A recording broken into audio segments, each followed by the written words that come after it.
Good afternoon. Welcome to Nigerian Now on Echo Television, your winning station, where we keep you up to date with the happenings in the country. I am Seda Elisha Dasho, and I will be doing the program with Rachel Tansy. Good afternoon. Afternoon, Sarah. All right, we have quite a number of issues we would love to discuss already. We woke up to the, sweet news, or actually the rejoicing happening in Kano, or the misreaction coming from both people concerning the reinstatement of the second emir, talking about Sanusi, and then we've seen that the governor have passed a council bill where he said that the emir need to be reinstated, and as it is presently, Sanusi is already in Kanu, hopefully to get his letter for reinstatement, and then we hope that that will help to be able to give a sense of direction to the councils over there.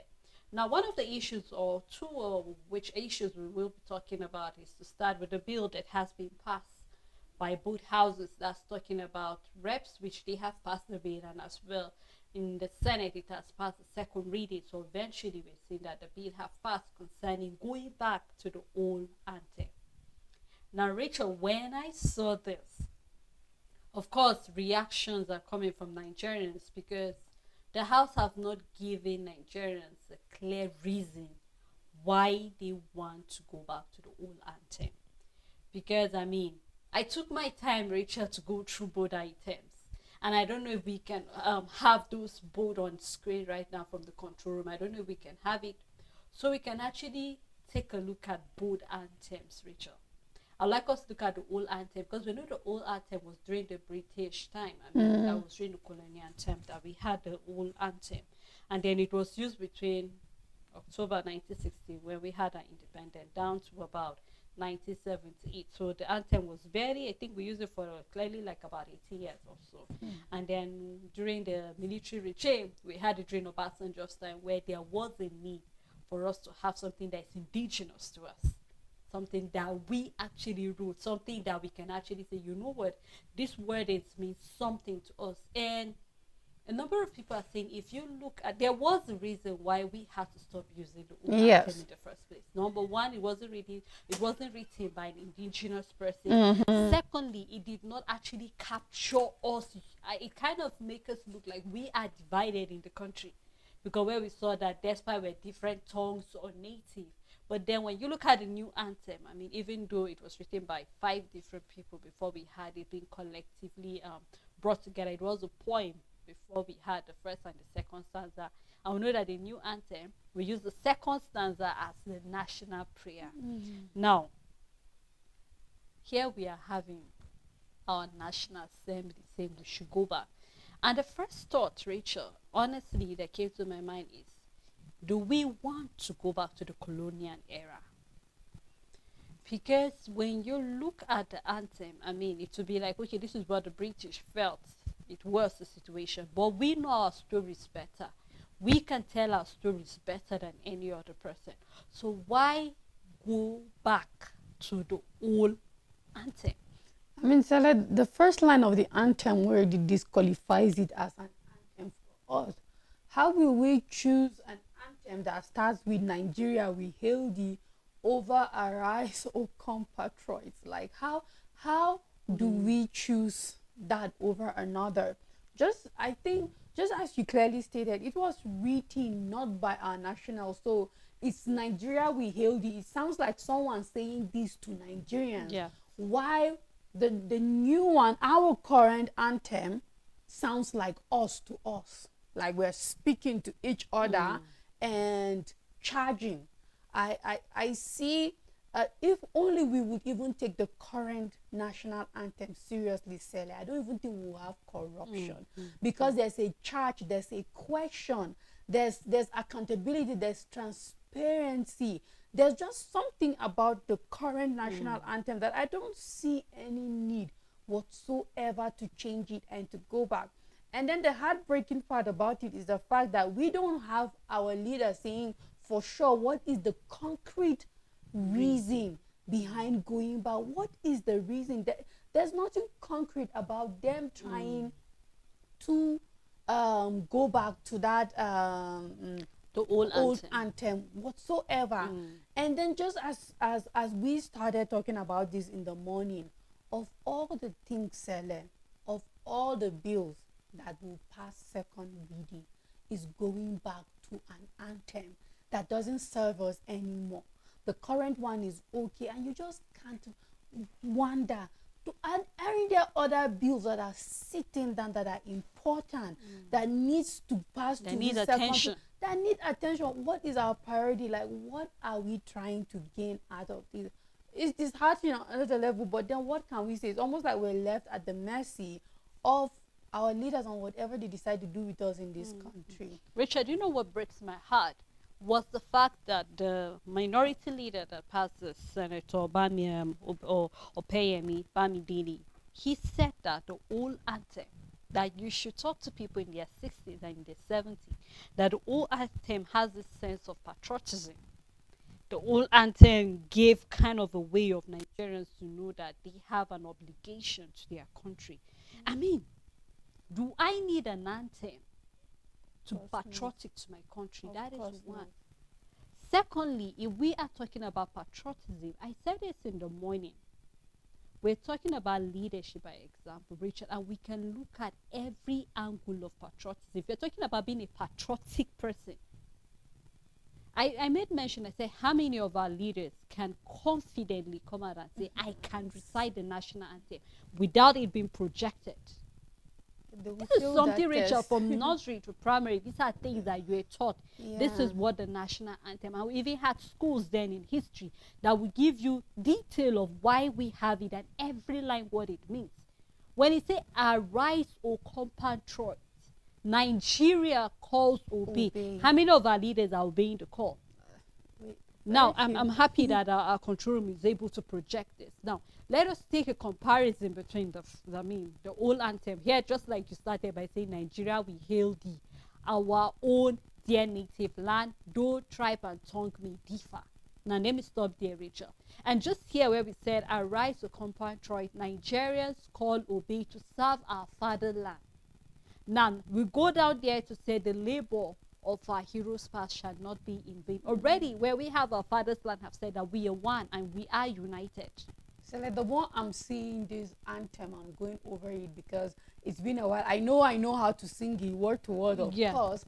And I don't know the old one because I was not yet in Nigeria when Truly. that one was. Truly. But the more I see it, the more I just stand on the fact that our current anthem is perfect. Absolutely perfect. It's a summary of everything in within short lines.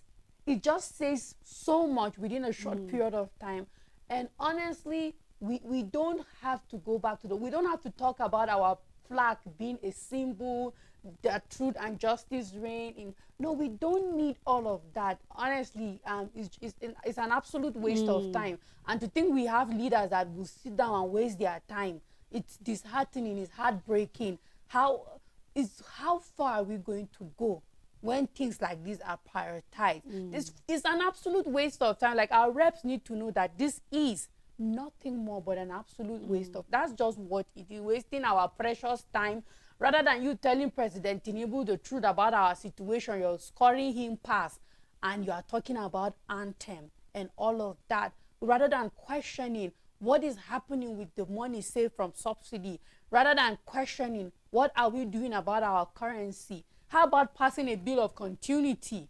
Because we need, when we talk about abandoned projects, it's because we don't take continuity serious. How about we have a national assembly or House of Representatives that sit down and come up with a bill that once an administration starts a project, a mega project, whosoever is stepping in must complete that project or take it to a higher level of completion. If the current administration left it at 50%, when you come, your administration must take it to at least 70% before you take on your major project. These are bills, I believe, That Nigerians are we looking need forward to see bills that promote growth, not going back on an old national anthem. Well, just like you said, Richard, I just hope that, just like I said, I think Nigerians can only stop talking when we have a concrete reason. Yeah. Because if you were telling me that this present new anthem we're having is not making Nigerians patriotic, It's then I not guess we true. should start with you. I Yeah. mean, sometimes I just can't help but wonder what our lawmakers are thinking. It was just last week or last 2 weeks we saw where our Senate president is saying that it's because prisons are being called correctional center. That is why we've been having a number of prison breaks. And I can't just help but wrap my head around what kind of, I mean, it doesn't change a thing. It doesn't. Whether you call it a correctional center or you call it a prison, I mean, Even it if you is call meant to it, correct people. Stella, even if you call it hell, as If you long don't as you do the don't right renovate thing, it, of people will course. break out of it. So I just hope that I'll begin to see a 10th House of Assembly that will sit down, sponsor a bill that when Nigerians see that bill, they'll say, you know what, this is an intelligent bill. This is a bill that is towards growth. This is a bill that is towards development. Let us see a bill that says, you know what, henceforth we should increase the allocation for education because we're not doing what is expected. Henceforth, you know what, let us make a bill that henceforth, if you're a public officer, do not fly out of the country. Let our hospitals function. Let your words study here in the country. That will give you the right to say, you know what, we need to make sure things are working. Yes. So I'm looking forward to seeing more intelligent bills, not bills such as changing the national anthem. Even though I cannot change their mind, it has already passed the reading. So let us see if when we go back to learning, just like you said, you were not there. So now, Rachel, is an opportunity for you to learn the old anthem because you were not there when that anthem was being written. Now, you already touched on the second thing we'd love to discuss is the fact that we've been having a number of abandoned projects. And the Senate said we have over 11,000 that have been abandoned. We can go back way 1999. There are projects that have been on ground until date. The projects have not been completed. I'm going to talk about the Ajaokuta steel mining that is lying idle. Talk about our refineries that have been abandoned. Money have been injected, yet nothing is coming out of that. We have a number of projects that have been there, and then we've seen that either a particular administration will start, and then either time is not on their side, or for one thing or the other, and then that project is being abandoned. And this is money buried, standing there, and nothing is happening. Let's not talk about the unemployed we're having there. Imagine if all of these places are functioning. How many people will be employed there?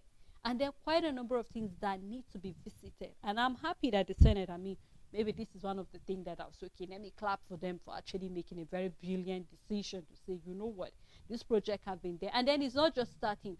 Way back during the Goodluck administration, he made an attempt to visit this. So, Rachel, this 11,000 we're talking about was since the Jonathan administration. This was where this number came up. So I'm wondering if we should go through Buhari's regime today. How many more projects have been added to the over 11,856 projects that are abandoned?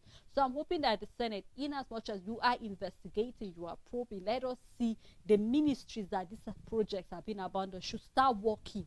Just like we said yesterday when we were trying to evaluate some of the ministries. Some of them we've not heard anything coming from them. So you wonder if there's a ministry like that actually still existing. Why? Because they are not talking, nothing is happening, none of that. So let us see how this investigation will do. We do not want to hear contractors that have been paid millions and billions of naira, and then projects are lying there, nothing is happening to it. I'd like to take it from this direction and ask the Senate president, and it's a simple question. When you were a governor and you stepped into office, was there any project that the past administration you took over from started and you did not complete it, and you just decided to snub that one because first probably was from an opposition party, or secondly wasn't even your friend, you know, all the feud and what we are seeing now? Was there any project as a governor that you did not complete because it wasn't your administration, because the person was not from your party, and you abandoned it? If yes, then my point is that every administrator in Nigeria is guilty of this crime. We might focus at the federal government level, but this problem is even at the grassroots, and by grassroots, I'm talking about the state. I'm talking about the local government. You will see hospital structures that, of course, it wasn't only sand that was used to build it, government money went into it, was abandoned. You will go around local government and you see a lot of MDA offices that have been created and nobody's using it. This is also the second part of the abandoned project that is there. Some got to completion level and was finished, but is no longer used. And we know how buildings are. If you don't use it, they spoil. they will collapse on their own because it's meant to be occupied. I don't know whether The science engineers, behind that. the science, They need exactly, to be kept warm eventually. exactly, and engineers will probably be able to explain that aspect of building. But no matter how well structured a building is, if it's not being occupied, if it's not being used, it even spoils quicker than when it's being used. And then you find out that these kinds of projects, you will see them left, right, center. A gigantic building and it's barely being used or not even used at all. This is also another part of this abandoned project that also pains me on a lot of levels, because I like, why is this building not being used? Wouldn't it have a purpose in the first place? Or do we just have government approving contracts to their friends, to their family, to people, things that are not being needed? Because if it's being needed, why is it not being used?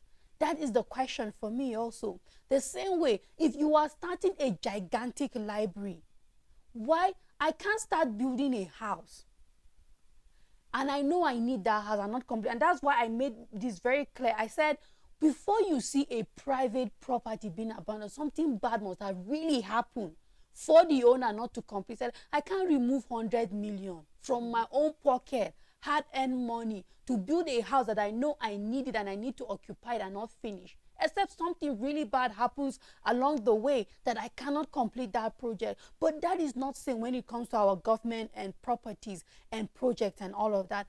And look at the one that is really, really close to us, that is very recent, and that is the Nigeria Air. We are having Sirika and his brother now going under and probe. Sure. My question is, you kept on sinking money into a project and nothing to show for it. You have to wait till the person is out of that office before you start probing it. The problem is that we will lose money that we cannot get back, and there's nothing that can be done about it at the end of the day. And we have to change that mentality of waiting till people are out of the office, because the money will be lost and nobody can account for it. Only bills left, right, center. But the billions of dollars that have already been given, that have disappeared, we can't recover it back. It's so much work and we can take it back. Why are we not passing bills to address this kind of issues and situation? Why are we not sitting down and saying, okay, you know what, we need to pass this into law, that when a project is ongoing, after that certain report might be given, it must be evaluated. Why are we not passing bills that makes growth to happen by fire, by force, if I'm allowed to put it that way? And we sit down and we are seeing the real problems that are confronting us as a country, and nobody is doing anything about it. It is now that you want to start probing 11,500 projects. On what basis? You will not get back the money. The most is to apprehend one or two people. You put them in jail. You give them bail later. But what about the billions that have gone into it? Where are we going to get it back from? How? We have contractors stopping projects. The simple reason is because they know that the next administration coming will not ask them. Will not ask them, how much have you been giving? How far have you gone? Oh yeah, I will pay the remaining part and you must complete it to the finish. It's because they know nobody will question them. So they are going scot-free because they also have the mentality, it's national cake, we can do anything with it. They know the person coming into the office will say it's national cake, and say like, it's just a cycle. It's just a cycle that nobody is going to really address it as it is. And until we want to address it as it is, we'll wake up tomorrow and we'll be probing 20,000 abandoned projects, because the things that we need to put in place to not even have abandoned projects in the first place, we are not putting it in place. I know the problem here is that sometimes you made mention of the fact that contractors do not do their work to the finish because they know nobody's going to check it out. And I think another thing that can be responsible for this abandoned project is the fact that the contractor can actually snap a complete project and send to you. But you will fail to come and check and inspect also, and be sure that, you know what, the project of the school, three rooms classroom that I actually gave you to actually build, I can see the classroom and students are occupying it. Yes. This hospital that I pay so amount of money for a contractor to do it, Now we can see. No wonder we're saying that Hope Mike is going round checking the roads that he gave Yes. money to contractors, and he's saying you have a specific time frame to finish this project, Yes. and I will come and check it myself. We've seen where people have given money to contractors to actually maybe create a road, and then we see that just 2 weeks after, this roads are It's there. is No the, more it's work. either it's no longer working, Yes. or you can actually start building from here to here, and then the remaining part nothing, and then you just inspect it. So okay, yeah, this road is good. You don't even check how thick the roads are, and all of these are part of Standard. the things we're Yes. talking about. So I am hoping that as the Senate are actually probing, they should go down to talk to our senators, because they have jobs to do in their various constituencies as well. So they should start probing from themselves. Are you sure that the contract you've been giving to various contractors has that work actually taking place, and are people using it? So we are hoping that it's not just one of those stories that we'll just see hope coming not. up, because I mean, we are in Nigeria, we know the way things are. One thing is being probed here, and then 1 year, 2 years after, we don't hear anything about Yeah. it. We're still talking about our refinery till date. It was here you and I, Rachel, were trying to discuss how much went for the past 7 years. There have been no auditing whatsoever. Yeah. And we wonder what is happening. You give money and you don't check if that money is being used or not for a particular project. So I'm hoping that, just like we said, this is not today. This is an issue that has been lying for over 8 years now. We're Yes. talking about since the Goodluck administration was when we discovered this number. So I am hoping that more numbers will not come. And you made mention of a very important thing where we see administration come and go, and then because it's not your party, you don't want to continue that project. Yeah. It shouldn't be so. It shouldn't be. It still take us back to being patriotic. If you're patriotic, you will continue whatever project it is, as far as it will benefit the people of that place eventually. So our fingers are crossed. Let us see how this whole investigation and probe will turn out to be. Thank you, Rachel. You're for being welcome, this with me. Selene. And also thank you to our viewers at home. Thank you for keeping this moment with us on Nigeria. And until we meet again next week, you have a great weekend.